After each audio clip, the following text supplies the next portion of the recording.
In this video, I'm going to take you through the life cycle of this wonderful plant, Cardoon, which is great for anybody that's waiting for the next rainfall and trying to get through on minimal water usage. They're excellent for Mediterranean climate. They have a strong tradition here in Mediterranean cuisine. You can use them in a variety of different ways. To start, I want to show you how to divide this plant by rhizome. It's quite easy, just very similar to acanthus, like maybe you have seen on my channel before, although they're not related. And this is a wonderful architectural plant for any cottage-style garden because it's going to tower up with these heads here and make these stunning purple flowers. And you'll start to see that bees and beetles, all kinds of invertebrate life is attracted to these flowers, and they'll just bathe inside of the flowers like they're drunk on the pollen. And that's one of my favorite things about Cardoon is their flowers.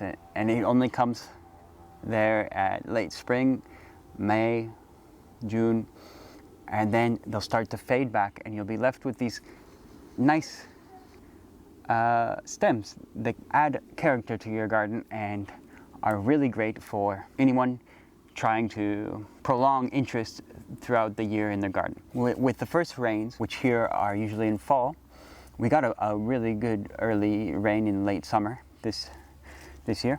And they'll pop up and come back to life. Really, this should be done much earlier than what I'm doing here and when the leaves are much smaller, but that's all right. I know there's going to be more rains throughout the rest of fall and winter. Well, I hope.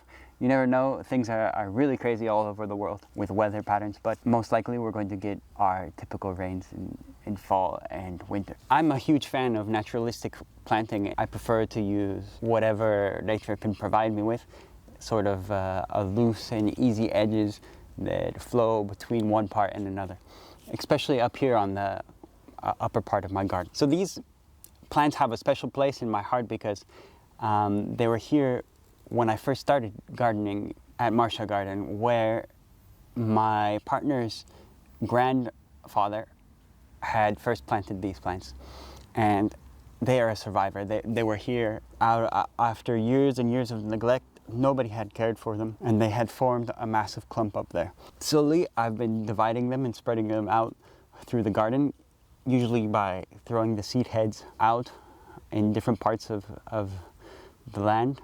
Some areas have taken sprout and others it hasn't been so much of a success. A guaranteed way of propagating these plants is by rhizome division using a shovel, and you just split them up into different parts.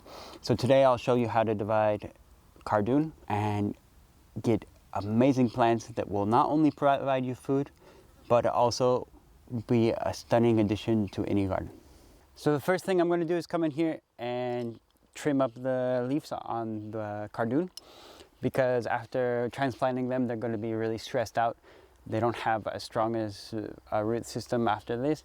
It's always better to trim off the leaves after transplanting a plant because they lose a lot of water through the leaves. Just going to trim them up, especially the outer leaves.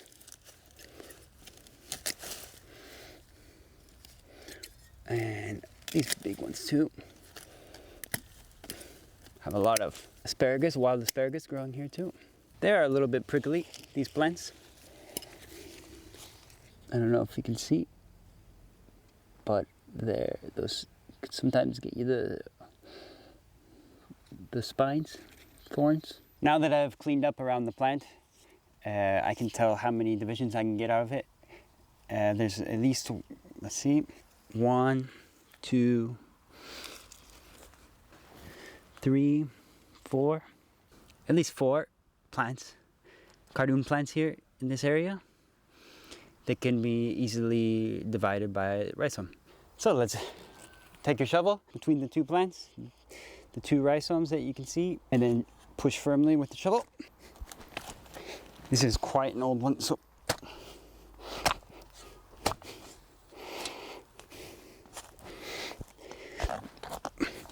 I don't have the best shoes on for this.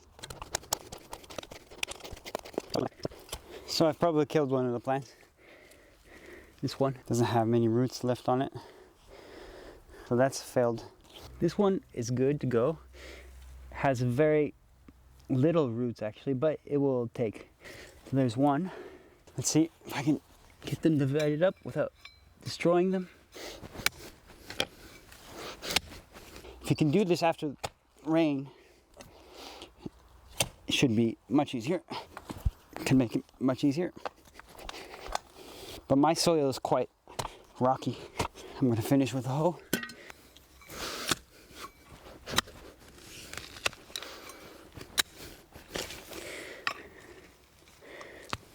There. That one didn't turn out quite bad at all. So, a couple more there. And I'll trim back the leaves again because they're going to suffer quite a lot until they get their roots established again.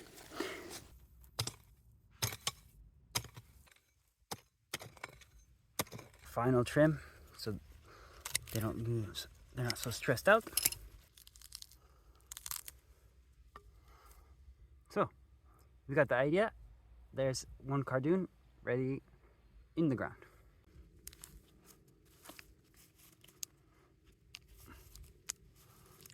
If your garden's anything like mine and it's quite wild, you're going to want to mark your cardoons to keep them watered for the first few months while they get established. But once they are established, they won't need watering at all, and they'll just survive fine on the rain.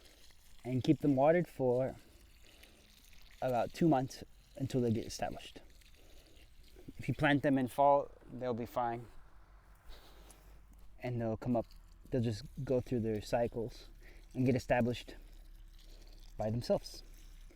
These guys know how to make the most of the rain because it was just about 2 or 3 weeks ago that we had some very nice, a huge rain event. And here they are. They went from bare bones to this huge plant in a matter of weeks. Here we are at the end of April, and this cardoon has filled out amazingly. It's going straight into the flowering stage. This is the year that I've seen the most flowers on it, albeit they are quite small. And eventually, like I said in the previous video, I want to have this whole upper part of the garden filled with cardoon, and come May towards June, those flower spikes will go straight up into the air and provide pollen to insects in this area, and they're just an absolute bee magnet. I love the aesthetic of them. Even as you go into fall, autumn, and winter, they dry out, and they're just that stark reminder of the beauty to come in May. I just wanted to give you an update on the divisions of the cardoon that I did, and you can see that they're off to a slow start, but hopefully by next year, and with better rain conditions, they'll be on their way to a full-size plant. And in the next part of this video, we're going to see them in full bloom, hopefully with some amazing macro shots of those insects just taking a bath in the flowers. As you can see, this cardoon has fallen over. The weight of them is surprisingly heavy if you pick it up in your hand. I never seen a plant that was so heavy when you have it in your hands, and most of the time, I mean, it's just supporting itself. A bit of a shame, but also an opportunity to show you how to stake these plants up so this won't happen to you. I'm not going to get in the habit of staking up all of them. I think it's a waste of the time. When something like this does happen and you still want it to finish flowering, you can definitely stake it up. I'm going to give this plant a bit of TLC. Came here today to finish up the series, and here's an additional benefit to going through the whole life cycle of this plant. And you can see some of the ups and downs that go along with caring for this plant. I've never seen it have so many flower heads on it, so it's really been a great year for them despite the heavy droughts that we're having. I'm going to pin it up here with a few stakes that I had laying around from my electrical fencing and just some scrap wood. First, I'm going to soften up the soil by watering it. Our soil gets notoriously hard. And a bit of water can help loosen that up.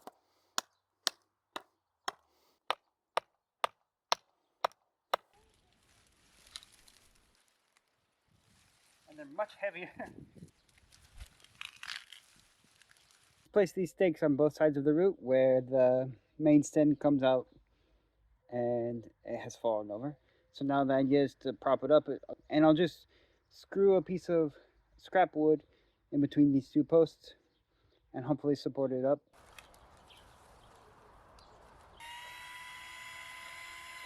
So I have more of these stakes lying around, and I'm just going to simplify my approach to fixing this. And standing up, I'm just going to throw some more of these stakes in the ground, and instead of using screws, complicating the matter. I don't know why I didn't think about this before, and it's just a much simpler approach. I'm going to stake this in and just tie some twine around, and it should hold it up for the rest of the season.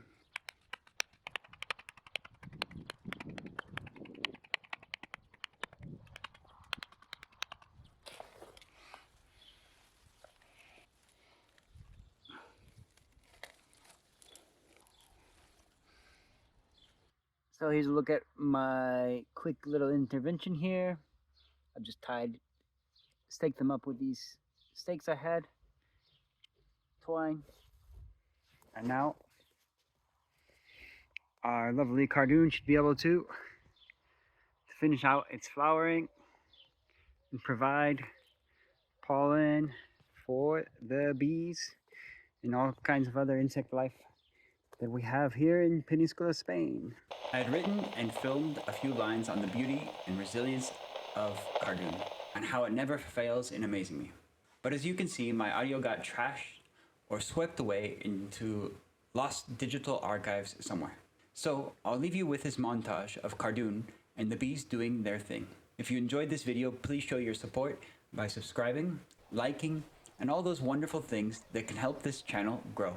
Also, if you would like to see Spanish recipes of Cardoon from locals in my town, let me know, and maybe I can arrange that. Thanks for watching.